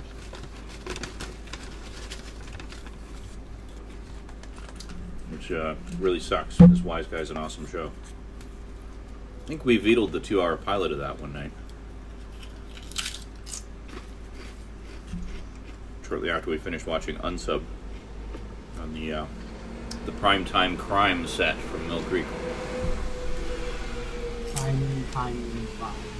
I seem to recall that, yes. That is a great set, by the way. If you like crime drama, Primetime Crime is definitely worth picking up. Let's just say that Mill Creek does a lot of great stuff. They do. I like Mill Creek. There's a lot of shows on that set. You know, short-lived one-season wonders, half-season wonders that otherwise probably would have never got a release at all. So it's great to be able to see some of those long-forgotten gems. Now, if they could just get Animal Man out on DVD. Actually, one I'd like to see is Otherworld. It's a short-lived sci-fi series. Or Manimal. They should get Manimal. Manimal would be good, too, yeah. I'd be all over Manimal. So would the Cinema Snob. The Phoenix would be another good one.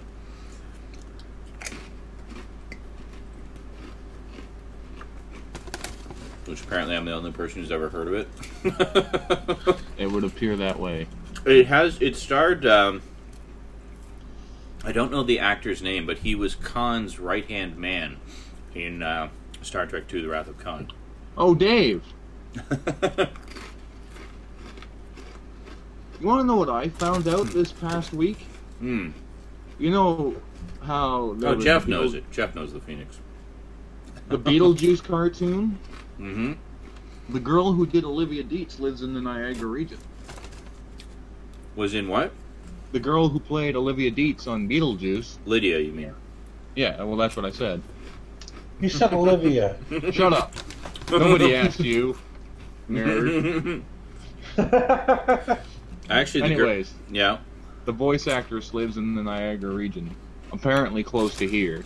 She was also the original clown chick on The Big Comfy Couch. Mm-hmm. She was also the voice of Jubilee on the 90s X-Men cartoon. Yep. Always liked her. I think so, Jeff. Jeff says the Phoenix was a guy with strange powers that all came from a pendant, right? Maybe. Sounds like an 80s TV show. Honestly, I don't remember. I literally have not seen it since it aired. I just have vague recollections of liking it as a kid. But Sci-Fi Guys also heard of it.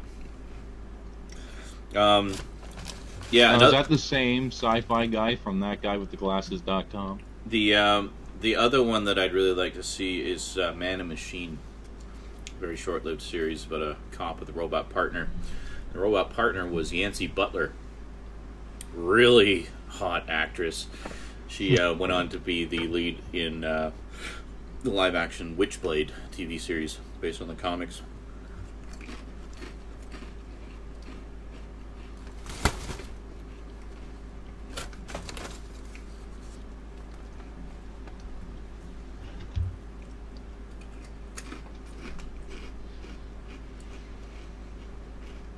So... Oh, Duncan says Outcast was a short-lived sci-fi from the BBC. Started to get really good towards the end, but as usual it was shoved off primetime slots and left to die in its first and only season. That sounds like the BBC. Sure that wasn't Fox? Is there really a difference at this point? Well, there was that Doctor Who TV movie. It was a BBC Fox co-production, so... Maybe that's where they got their lessons. Yeah. Hey, Patrick's here. Just in time for us to say goodbye. We're actually signing off in about 10 minutes. So enjoy us while you can. Well, there you go. Judson Scott, that was his name. Bennu of the Golden Light. The protagonist is an alien who possesses special abilities, including physical levitation, telepathy, precognition, clairvoyance, and astral projection. Thank you, Wikipedia. Night Heat. I vaguely remember that one, yeah. So it was a good late-night cop show on CBS.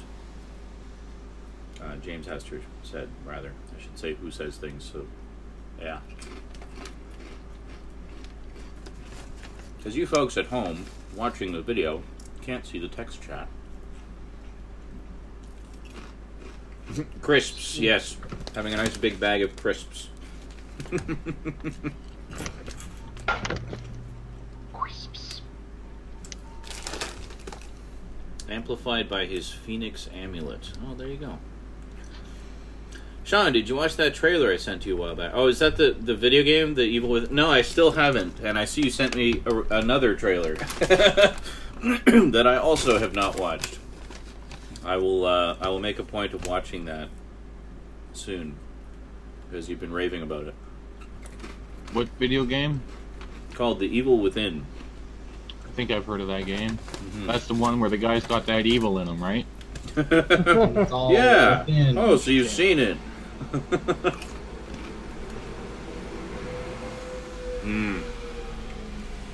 Patrick says he took a nap before he got here because he was up since 6:15 in the morning. Yeah. There's a 6:15 now? Twitch? Asks Brian. I don't know, maybe. No promises. I was actually thinking of just getting back to watching Breaking Bad tonight. Check out a few more episodes of that.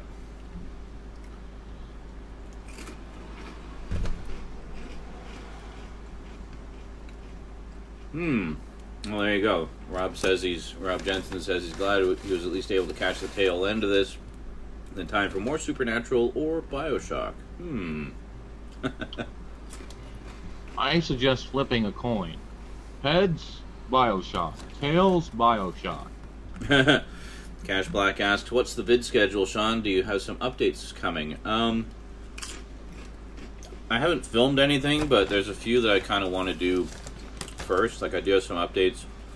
You may notice I posted a couple of pictures on the Facebook page today. So yeah, I do have some DVD and Blu-ray updates that I want to do.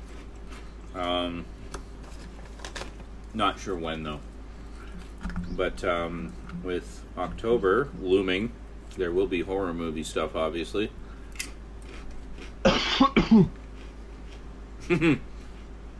Kyle says, you're just starting to watch Breaking Bad? Just in time for the series finale that airs in about 21 hours. Yeah. See if I can get through all the seasons by then. I'll have to run several episodes simultaneously.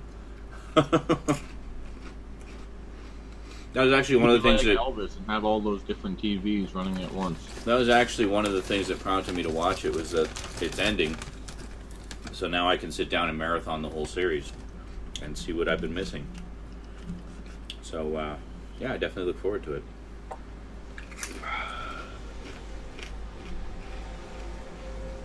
That's a good question, actually.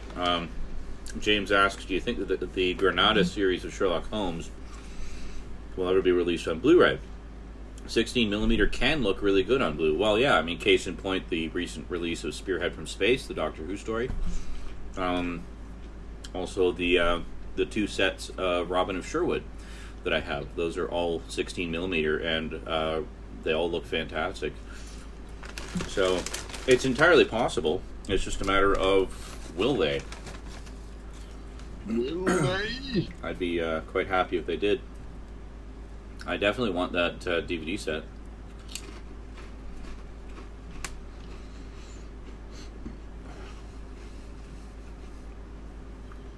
Wow. Kyle says AMC has had a marathon of all 61 episodes of Breaking Bad leading up to the finale tonight. Crazy. Well, that's great for those of you who get AMC. No. Let's play a game. How many traps can Thrustbone unwillingly walk into? Thousands. All of them. Apparently, yes, all of them is the answer, because I have... You know what? Maybe we could start Castlevania tonight.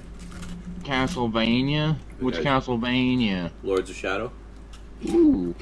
There's a game I never finished. Neither did I. So I'm actually going to start over. Are you going to play it on PS3 or you got the PC version? PS3. Ah. Well, at least you got the PS3 version. Well, yes. I didn't get the Atari 2600 version, don't worry. Well. Yeah. Okay. I'm sorry, but this game just doesn't quite have the same impact without Patrick Stewart narrating.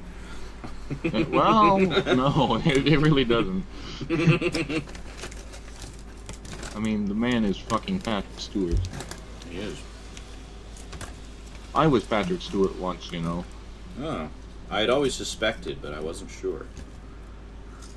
Yeah. It was the best year and a half of my life. Then your hair grew back in, and it was all over. And then the 70s happened.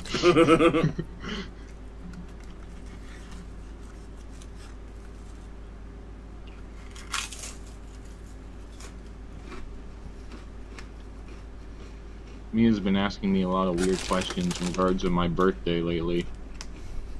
Oh, yeah? Mm-hmm. It makes me nervous. Oh, you guys thought I was going to play Castlevania 3? Yeah, no. We'll be playing this one. Lords of Shadow. Rah. Wasn't a bad game. I enjoy what I played of it.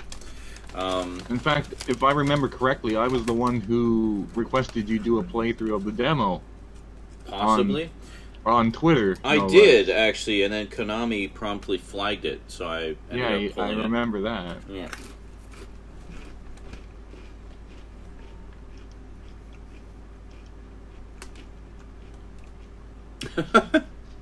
Oh, Junix is really wanting me to see this Evil Within trailer. Okay.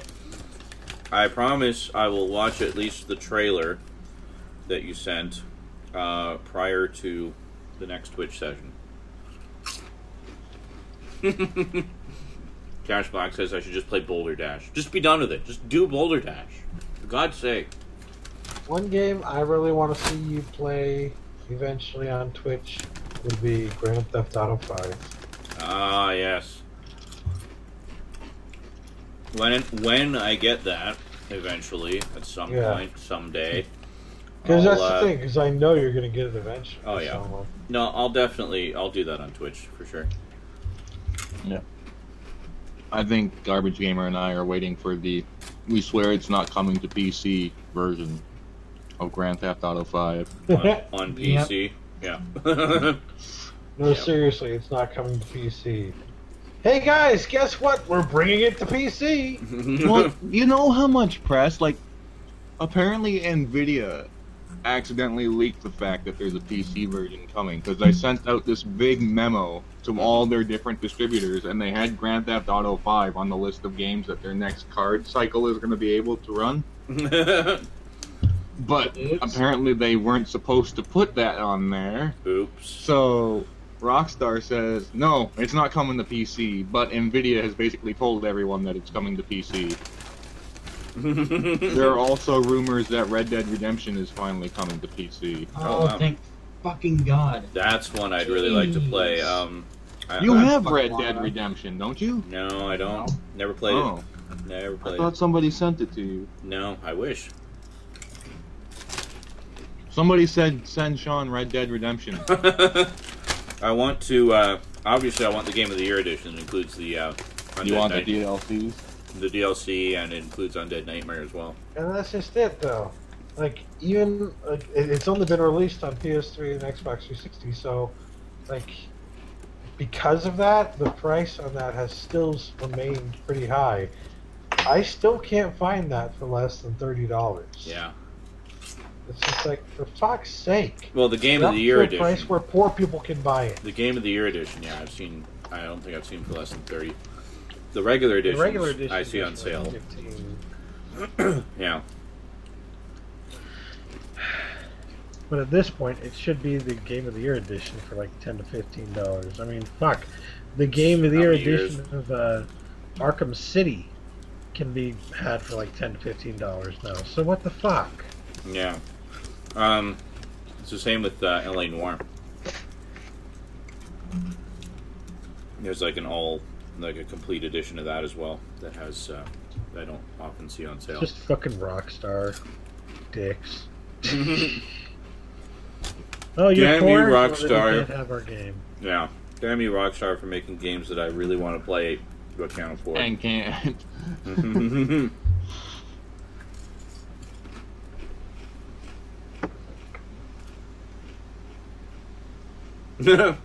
Duncan says, wow, there's so many people on chat, I don't think my chat client can handle it.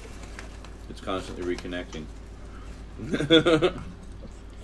As usual, Livestream's been a little bit touchy tonight.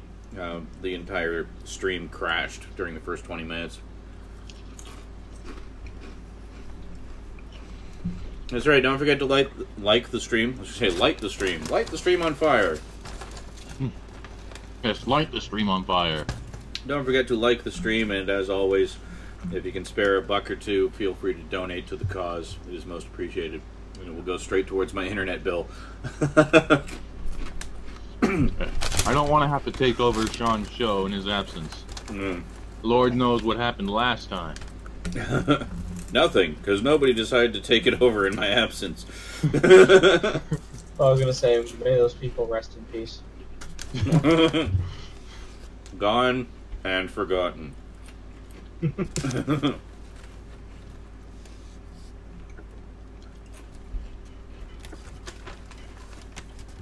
think I just powered through an entire bag of chips while you guys were watching. Jesus. That's what everybody does. Nothing but the little dinky chips left. And crumbs. Dinky. Dinky Swinky. They didn't cut it off yet. It's still the 28th. I was told I would have until the 28th. So, I sent them some money. They should have it by now. I don't know if it will be enough to keep, to stay connected. That remains to be seen. If anything, you know, at the very least, I'm hoping that it's enough to sort of keep the wolves at bay for a little bit. But, I don't know. We'll see. I mean, I still need to send them more. I mean, it'd basically be just enough to keep the wolves at bay for a bit, but then have to send them more to fully keep them at bay.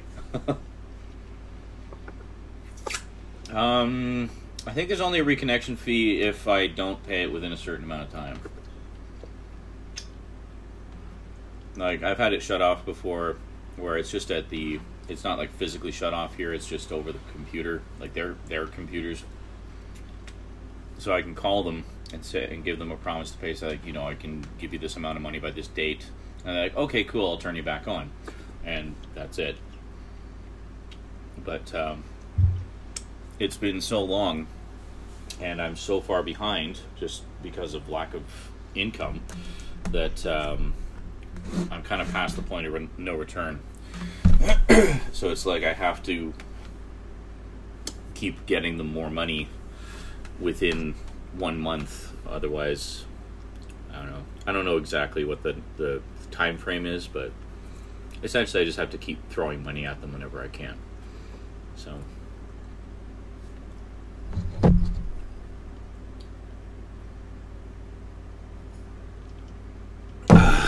if this job works out, the first things I'm going to do is pay for several months worth of my bills in advance.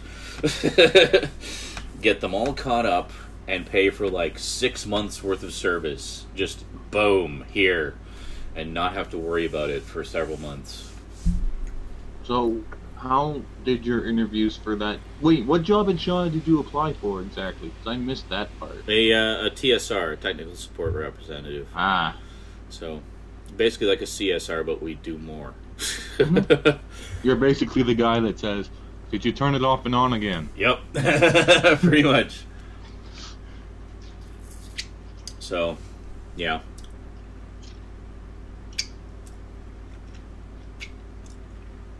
Patrick says, I hope you can get a job to pay it. It sucks that you don't have a job yet. I hope you can get that job, Z. I also hope that I will get that job. I feel pretty good about it. I think it's, I've done everything that they asked me to do. Both of the interviews went really well, the phone interview and the live in-person interview.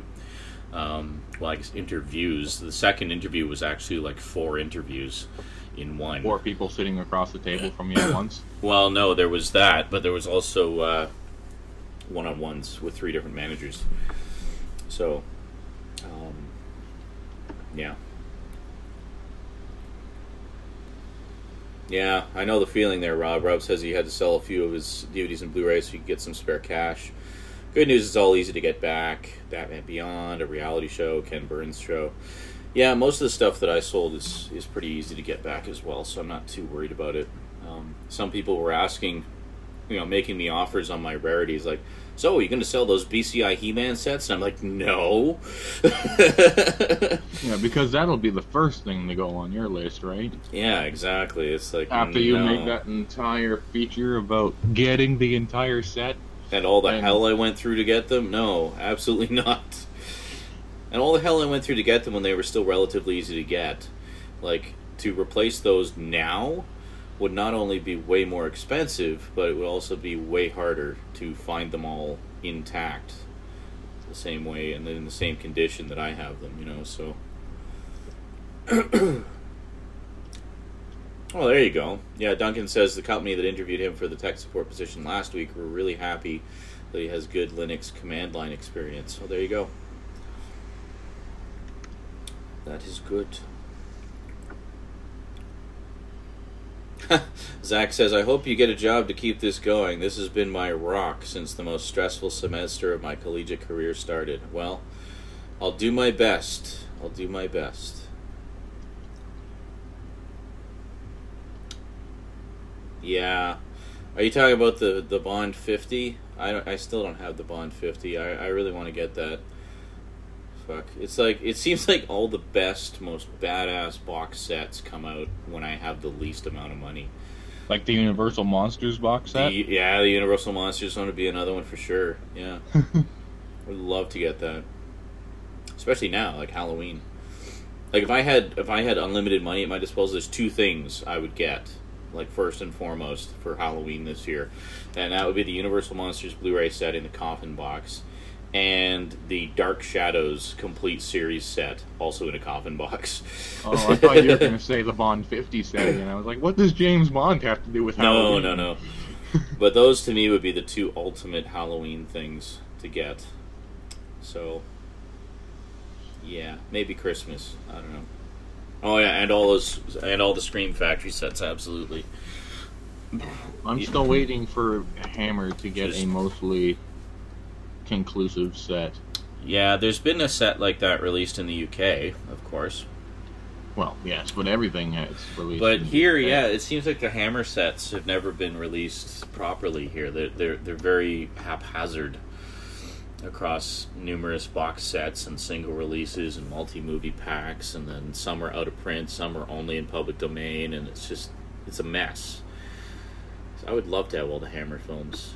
The only ones, I do have a few of the Hammer films, but only on like some low-grade public domain collections.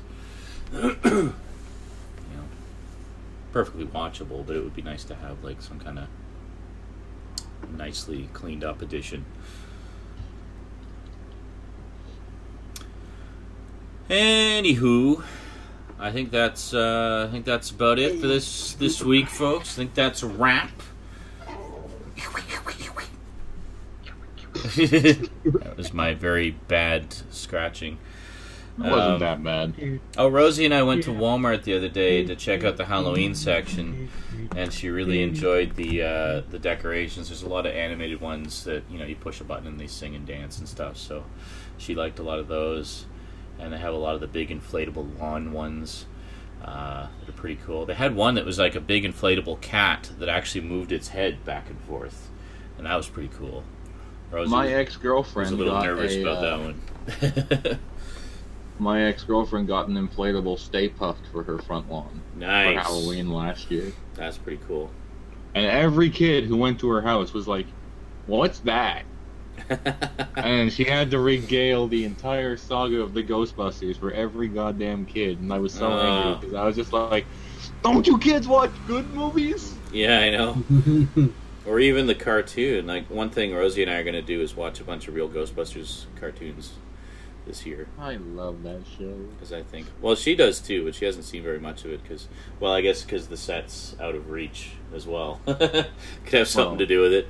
But yeah, I figured... Hey. Oh, hi, Cass. Just in time to say goodbye. Well, see ya.